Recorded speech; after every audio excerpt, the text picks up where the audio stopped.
And I'll tell you this, you all know this, Michael, you've been on enough royal tours. There's no way our royal family would set foot in Nigeria, a country where female mutilation, genital mutilation is rife, where women's rights basically don't exist, where hundreds of kids are regularly kidnapped by extremist Islamic groups. This is not a country that should be endorsed by anyone, certainly not our royal family. And these two neophytes, they're naive in what they're doing. They're making this country look good when it doesn't deserve it.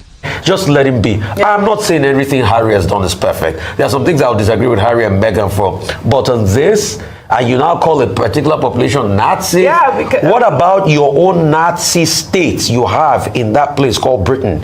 You know, with your monarchy that reigns supreme, that eats off the commonwealth of other people by doing nothing. Right. What about your monarchy that took away all our resource in slave trade? You think we've forgotten Elephant and Castle? You think we've forgotten what you came to do here? That you took all our resource away and turned our tribes against each other to fight themselves? What about all the egregious things you've done for us in this continent? You've demeaned us. You say we are worthless. We're less than human beings. And you have the nerve and the unmitigated temerity to even go ahead and tweet this. All right, A British journalist and presenter, Kevin O'Sullivan, has criticized the Duke and Duchess of Sussex, Prince Harry and Meghan Markle, for visiting Nigeria. The couple visited Nigeria to celebrate the Invictus Games, Harry's tournament for wounded soldiers in Nigeria. However, their visit has faced criticism from British journalists and royal supporters. And I'll tell you this, you all know this, Michael, you've been on enough royal tours. There's no way our royal family would set foot in Nigeria, a country where female mutilation, genital mutilation is rife, where women's rights basically don't exist, where hundreds of kids are regularly kidnapped by extremist Islamic groups. This is not a country that should be endorsed by anyone, certainly not our royal family. And these two neophytes, they're naive in what they're doing. They're making this country look good when it doesn't deserve it. I couldn't tell you the number of royal tours I've been on, and what you say is absolutely right. You know, Nigeria, the Foreign Office and the American State Department both say it's a dangerous destination, you must not go there. It vies with Johannesburg in South Africa to be the murder capital of the continent.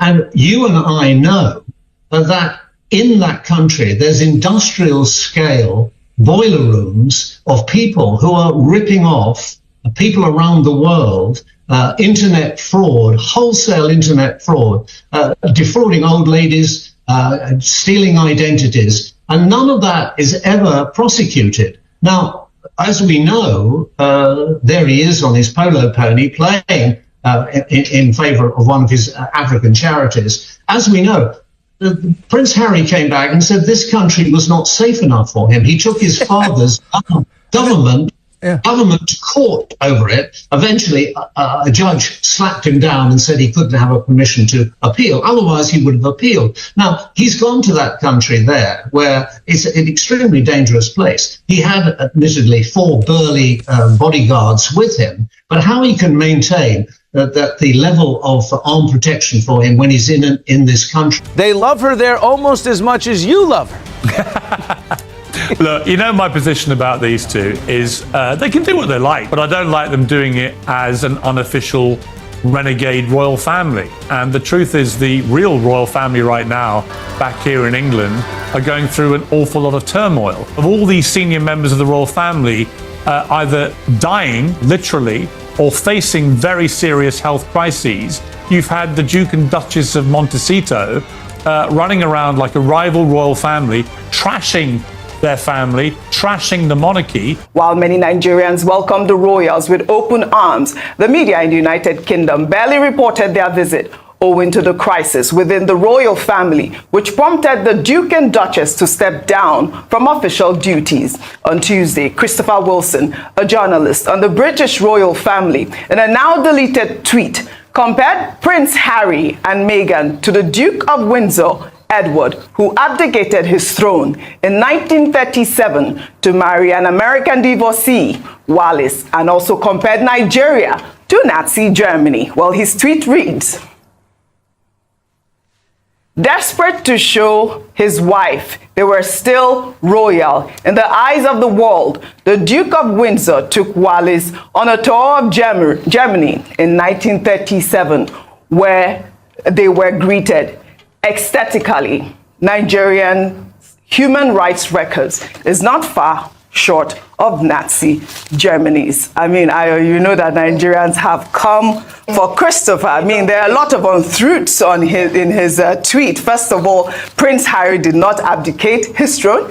He stepped down from, official duties. He still has the title HRH at this moment. And obviously, we all know the story. I mean, a lot of historians know the story of the Duke of Windsor, who abdicated his throne to marry that American divorcee. And their visit to Germany was not a tour. We all know that, they were Nazi sympathizers. Yeah. But this was a horrible tweet. Like, you know that Nigerians will take him on this. Let's take some tweets. This is from Daniel, who wrote, "Look like the powerful Nigerian government or kings or whoever ordered the monarchy to shut down their royal rat. Christopher Wilson's racist, offensive comment about Nigeria. He compared Nigeria to Nazi. Now he realized he's in trouble and deleted his post." Well, Wilson said that he did not delete his tweet. Because of that, he wrote, "Not quite the truth. I deleted it because it had caused unanticipated offense." Well, Okaito wrote, another tweet from Okai wrote, "The British monarchy's genocide of my ancestors. But we are the Nazis. Nigerians won't forget this." They pulled up the Biafra genocide. I would call it that. That's what they wrote in that article. Then Dr. Shola also wrote, she wrote, "Spot the difference. So desperate to racially abuse and denigrate Meghan Markle. Nigeria, her country of ancestry, is compared to Nazi Germany, May 2024, and her son Archie compared to a chimpanzee, May 2019. When challenged, note the gaslighting words, unanticipated, never occurred to me. White people used to deny their racism. Case in point, vultures, Christopher Wilson and Danny Baker. White supremacy is a sickness." Then finally, Matt wrote, "The lack of self-awareness by the British media is just mind-blowing. These are the same people who mowed down market women who were protesting against heavy taxation in 1929, mowed down women down in cold blood, and calling Nigerians Nazis." Yeah. It really is unbelievable. Yeah, you are right. Absolutely. That was about war. It was right. It wasn't a riot. No. And all of that. I mean, the word riot is another British propaganda. Mm-hmm. It was a war.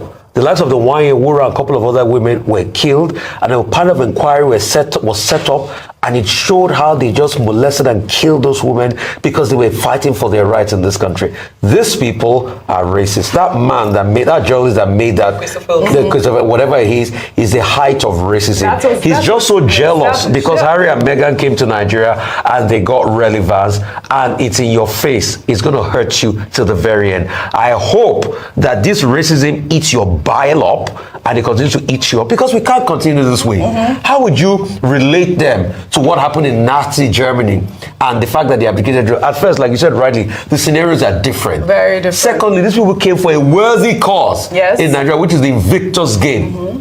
We want to support veterans. Harry has built a brand with this Invictus Game that goes around the world, and has supported a lot of veterans, and that's something worth celebrating. But because of the hatred and the bile that you have against this guy, just let him be. I'm not saying everything Harry has done is perfect. There are some things I would disagree with Harry and Meghan for, but on this, and you now call a particular population Nazi? Yeah, because what about your own Nazi states you have in that place called Britain?